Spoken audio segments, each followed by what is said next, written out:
Welcome back to the Week 9 podcast. I'm your host, Eminem, and with me today we have my wonderful co-host, Eric. How's it Brunken, the going, man? Tool Man. Welcome back.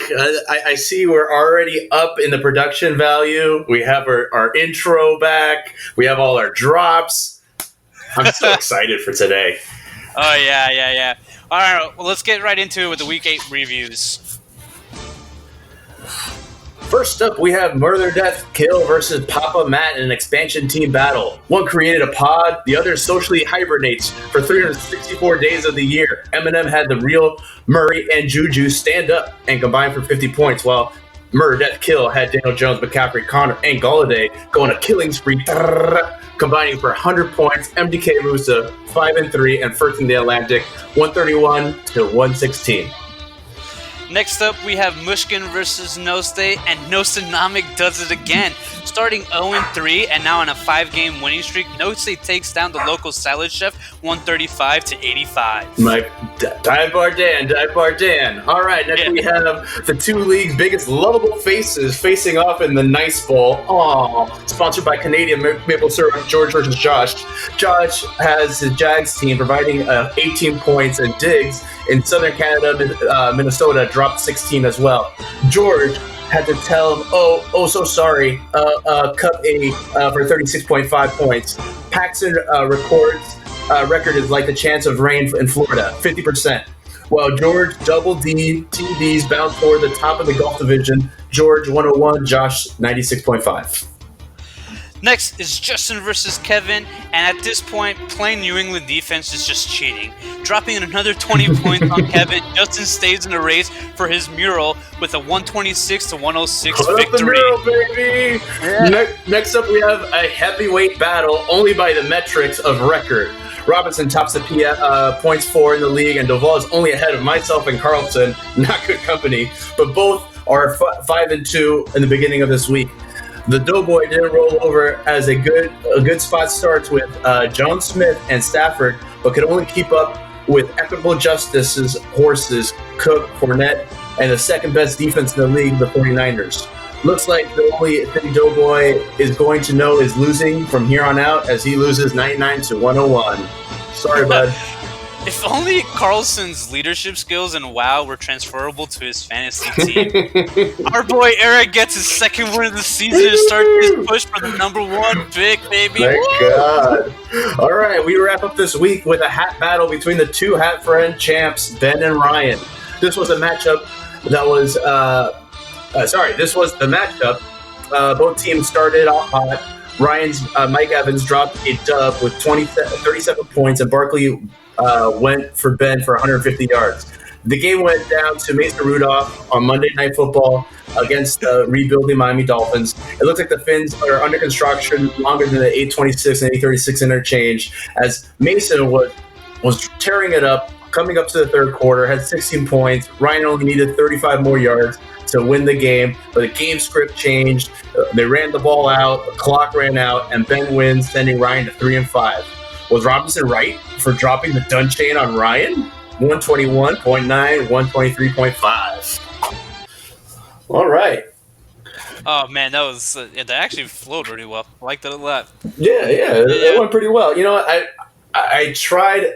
I know we were talking mostly about football, but I really tried to watch baseball last night. Did you watch the game yesterday? I don't have cable, which is so I don't get to watch baseball as much as I used to. But one thing that's really interesting about the World Series is the first World Series that no home team won a game every road. Yeah, that was crazy. And then Joe Buck hyped up the game before, which I love Joe Buck. I know some people don't like him, but he was talking about how both teams had Cy Young pitchers and a Game 7 never happened. It was back and forth. It was still, to me, I'd rather watch the Bengals versus Dolphins preseason than watching it. So football is way better than baseball. Yeah, it's like we're gonna talk away from the baseball thing in a split second. But I just wanted to say is I've been a lifelong baseball fan. I live across the street from the stadium. I go to about 30 games a year, even to the shitty Marlins games. Oh, and I can going in person is way different, I think. Yeah, and but even then is me being a huge baseball fan. I can completely see the appeal of the Bengals versus Dolphins over watching the World Series at this point.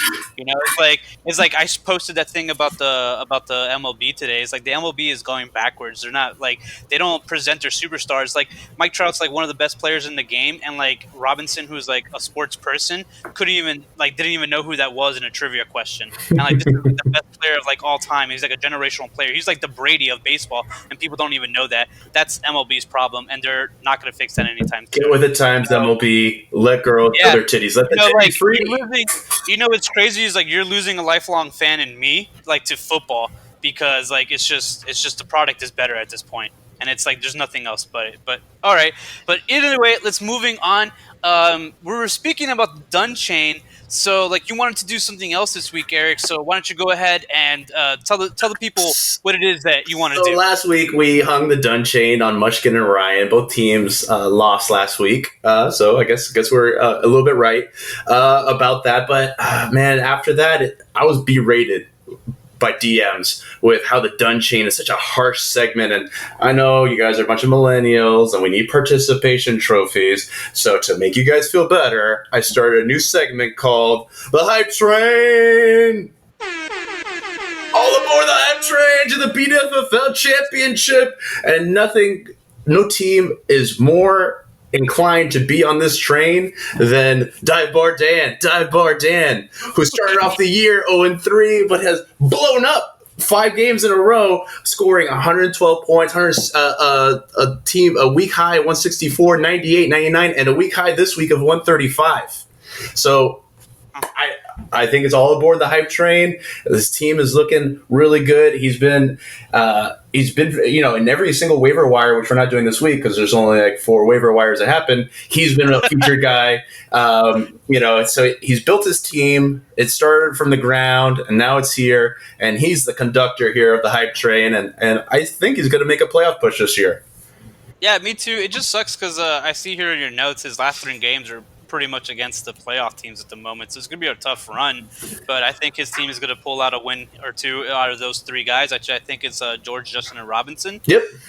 So like if he gets 2 out of the 3, I think he'll be fine and he'll be in the playoffs, maybe with a lower seed, and he can do some damage with that team. He's waited I don't know how long with Aaron Jones, and he's finally able to get some points out of him. Yeah, he's been holding on to him for adventure. Yeah, for a year and a half. He's been waiting for that pot to grow. So all right, yeah. So that's you, No State. You got the hype train going for you.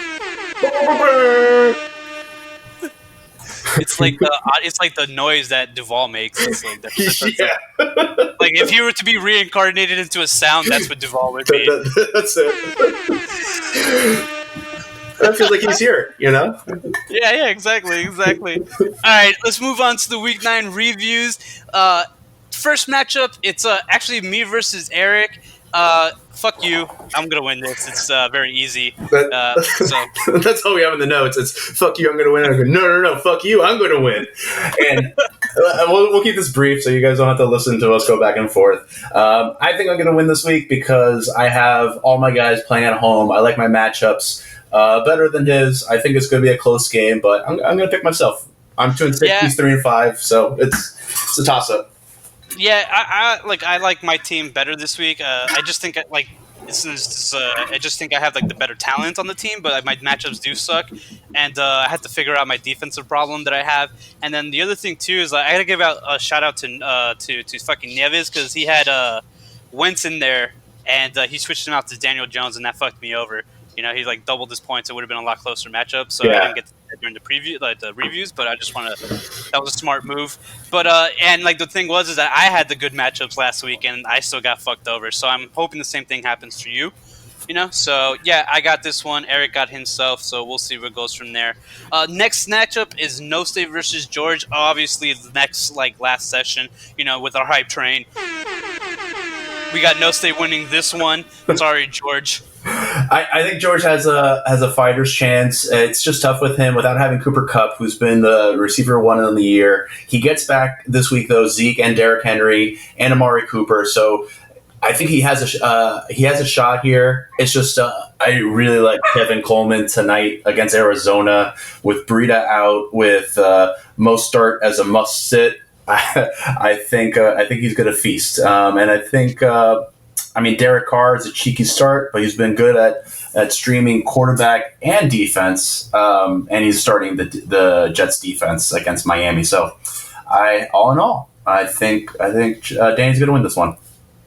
Cool. So, next matchup is Josh versus Justin. Who do you have, Eric? So I have Justin winning this battle. He has, if you look on ESPN, the probabilities have actually Josh pulling this out.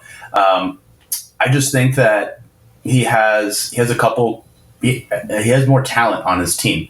The Patriots have been good for like 20, 25 points, and I think they're good at a scheme and against Lamar Jackson.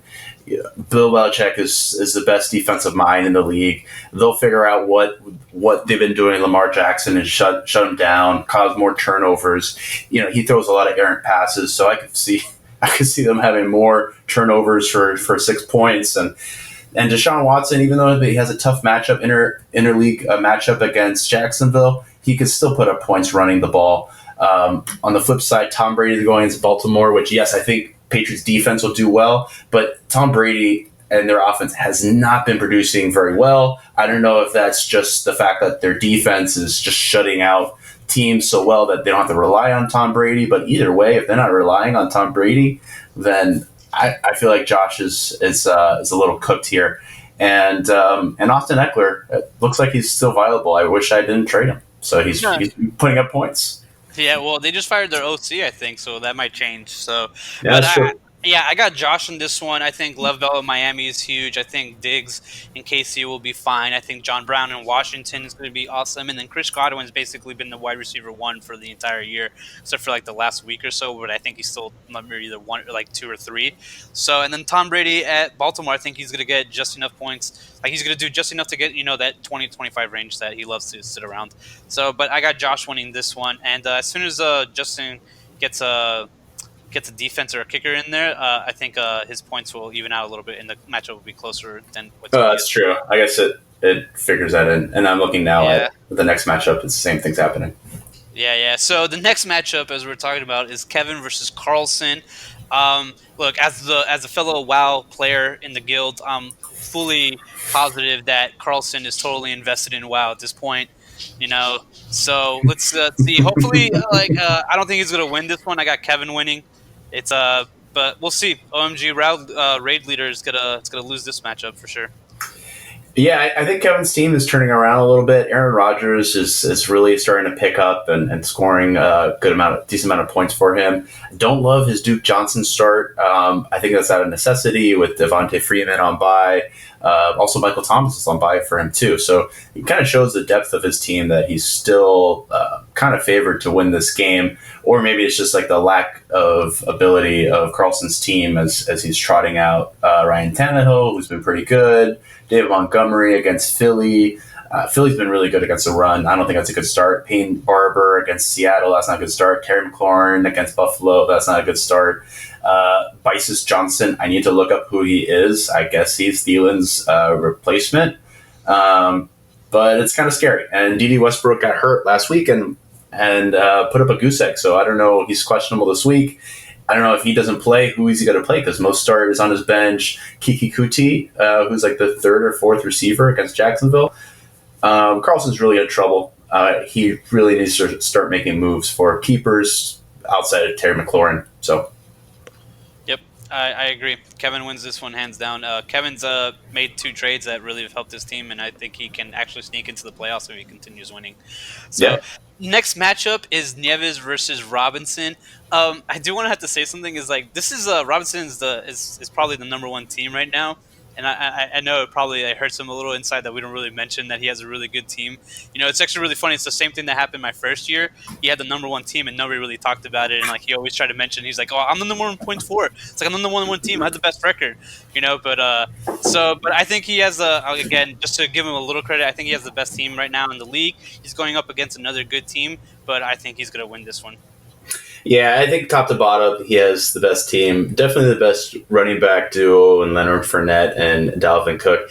He's facing Nieves at the right time here because, yes, he has McCaffrey back on bye, but they're going against Tennessee, who's been really good at stopping the run. James McConnor is a little banged up, and I think Kenny Golladay could have a big game. for MDK. James White is always good for 10 points, and Evan Ingram has been, either hit or miss. So I could see. I think what he's kind of waiting for is to figure out which other receiver he's going to start. Talking about Nieves here.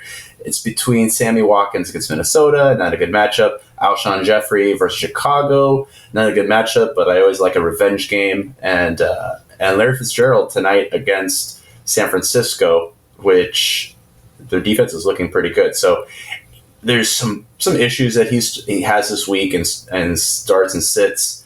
But like we mentioned, Robinson's team is really good, and people don't like to mention it because we don't want his head to get any bigger, because then he's not going to be able to fit through doors. I mean, his head's already gigantic. So Gigantor. So we have Robinson winning. Yeah, what was really funny is we were playing golf over the weekend on Saturday, and somebody bought a hat that was too big. And they're like, "Hey, Robinson, have the hat." It's it was too big, and he's like, "Oh, I don't know if it'll fit me." And he puts it on. He was like, "Oh my god, it fits!" That's a miracle. But yeah, sorry. It's probably a 7 5/8 hat or something. Yeah, really. He's probably an 8 1/3 or something stupid like that. But yeah. So next matchup is probably my favorite matchup of the week. It's Duval versus Ryan, because you have Duval that's slipping and he might go to 5-4. And trade deadlines next week, and then you have Ryan that can probably win and go to 4-5. So they're both in those positions. It's just do I trade to do I go all in? Do I trade for keepers? Where am I in the position? And the funny thing is Duval's been trying to trade. I don't think he really has trade pieces to get what he wants, but he's gonna try, And and I think Ryan, if he pulls off a win, which I think he is, I picked Ryan this week, is he's gonna be put in that position to try to trade up to get some other players, and he has the pieces to do it. So I think Ryan's in a dangerous position league wise. You don't want Ryan's team to do well this week, but I think it's gonna happen because he's playing Duval. So who do you have? I totally agree. I think Ryan's team, it lost last week and we had the dunk chain on him, but he still scored 120 points. He would have beat 80% of the league. So his team is still putting up valuable points. 3-5 is not the end of the world. 3-6 is pretty dangerous. You pretty much have to win out from that point on.